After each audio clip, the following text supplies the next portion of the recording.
Ancora non posso essere esplicito sulla nuova ordinanza. L'aumento dei contagi, ha detto Musumeci, impone nuove misure restrittive che avremmo potuto evitare se ci fosse stata una maggiore responsabilità collettiva. Gli appelli alla cautela e alla prudenza che abbiamo lanciato negli ultimi mesi non hanno sortito particolare effetto. Questo quanto dichiarato dal presidente della regione Nello Musumeci, intervenuto oggi al congresso e all'assemblea nazionale della Fidapa ad Agrigento, svoltosi nella nostra città. Ancora non posso essere esplicito sulla nuova ordinanza. È chiaro che l'aumento dei contagi impone ulteriori misure restrittive che potremmo evitare e che avremmo potuto evitare se ci fosse stata una maggiore responsabilità collettiva.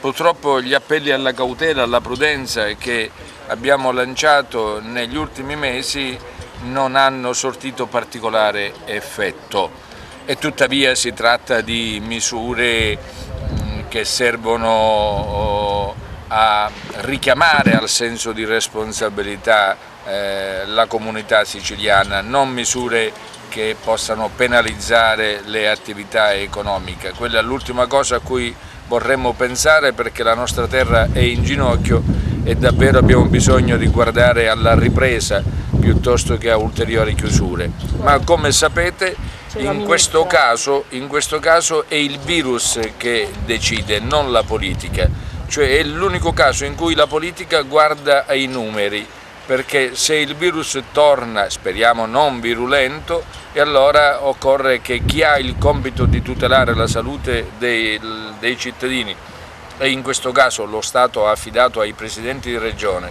il compito di farlo, deve adottare le necessarie misure. È chiaro che in estate abbiamo suggerito l'opportunità di tenere le mascherine fuori e per un certo periodo anche l'obbligo, poi un DPCM ha tolto l'obbligo delle mascherine e noi ci siamo adeguati, ma abbiamo assistito a degli assembramenti davvero inconcepibili.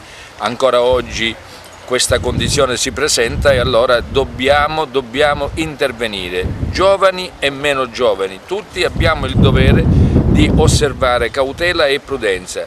Ricordiamoci che in Italia abbiamo registrato 36.000 morti, sono più della metà di tutti i morti civili della seconda guerra mondiale fino all'armistizio, quindi è chiaro che pur non vedendo i cadaveri ai bordi della strada dobbiamo tenere conto che questo è un virus che uccide in maniera lenta ma inesorabile.